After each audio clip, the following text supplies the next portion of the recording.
The WBC 140-pound championship of the world, the current champion Alberto Puello going up against the boogeyman of boxing, Subriel Matías, the man who won every single fight in his career by knockout, 100% win knockout ratio.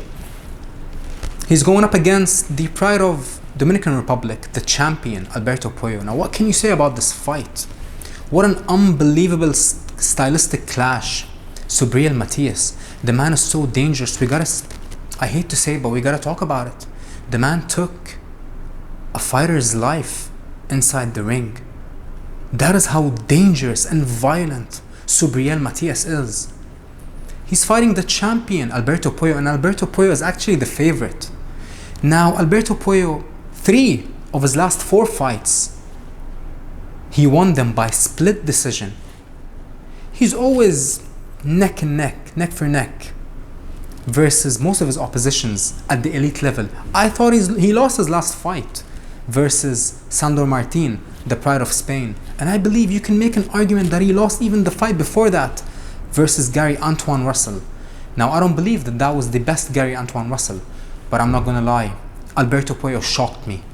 He shocked me with his movement, and when he was holding his feet, he looked dangerous, even though he has a very, very low knockout percentage.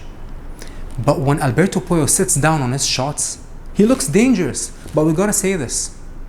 We can't ignore the fact that Alberto Puello was stripped of his WBA championship 2 years ago because he tested positive for PEDs. And ever since we saw him testing positive, ever since he tested positive for PEDs, he's been looking exceptional. I wonder why. But I'm not going to accuse him of being on PEDs right now, but you can make your own opinion. But in this fight, I understand why Alberto Puello is the favorite. In order to beat an absolute bull like Subriel Matías, you gotta be the matador. You gotta move, you gotta box him on the back foot and clinch him.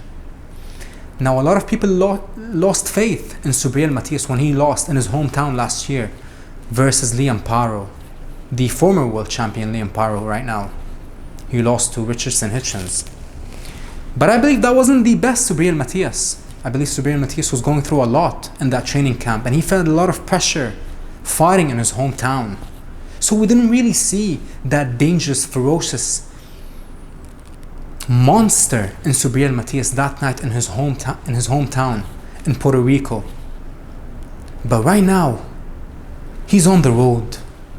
And if you watched Subriel Matías' career, he's most dangerous. He's at his best when he's on the road, when he's the challenger, when no one expects him to win. And this is the situation that we are in right now. A lot of people are giving credit to Alberto Puello because he beat the former undefeated fighter and the current WBA champion Gary Antoine Russell. And you gotta give him all respect. Antoine Russell from the legendary Russell family. And Alberto Puello outboxed him and beat him. But styles make fights. Will Subriel Matías have the same approach that Antoine Russell had versus Puello? Yes. But this is the X factor here. This is the X factor.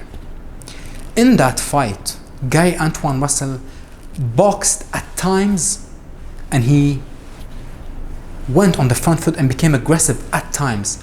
Subriel Matías has one gear.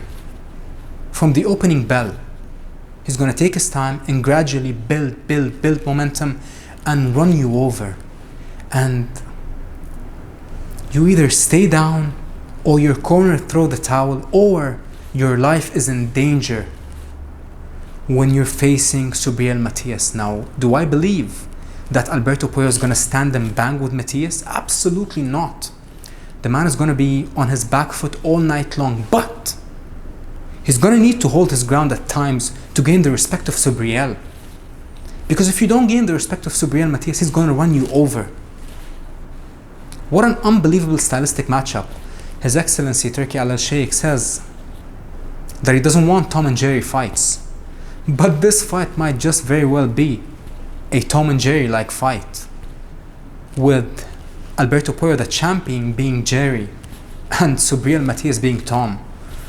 Now let's see what happens. I have no idea who wins this fight. I'm leaning towards, stylistically, you gotta favor Alberto Puello, but I still have faith in Subriel Matías, and I truly believe that when Subriel Matías is at his best, with that challenger mindset, he can beat any lightweight, super lightweight, or even welterweight. He can give most welterweight all the trouble they can handle. Now, who's going to win this fight? I keep going back and forth. I'm not going to lie. I'm not a big fan of Alberto Puello, especially because he tested positive for PEDs. That is why I'm not the biggest Alberto Puello fan. But I can't lie. In his last couple of fights, he shocked me. He's looking dangerous in spots, and he's looking very fast and twitchy in other spots when he's boxing on the back foot. Subriel Matías needs to slow Alberto Puello's footwork, needs to slow his movement by going to the body early. He needs to bank rounds in, not counting on winning the rounds, but at least causing small dents in Alberto Puello as the fight progresses and transpires. 50-50 matchup, and even the odds reflect that Alberto Puello is a very slight favorite. But anything can happen in this fight. But if I'm favoring someone, or if I'm rooting for someone, it is the pride of Puerto Rico, Subriel Matías.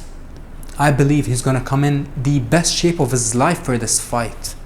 And this is do or die for Subriel Matías. No champion wants to fight him, but His Excellency Turki Alalshikh offered Alberto Puello an offer that he couldn't refuse, to fight the boogeyman of boxing, the most dangerous possibly current active fighter at the super lightweight division, Subriel Matías. We can't ignore the fact that he took another fighter's life, Buddy McGirt's fighter, inside the ring. That speaks volumes about the danger level that you're in when you're facing Subriel Matías. Anything can happen in this fight. What an unbelievable stylistic matchup, stylistic clash, one for the ages. Let's see what happens.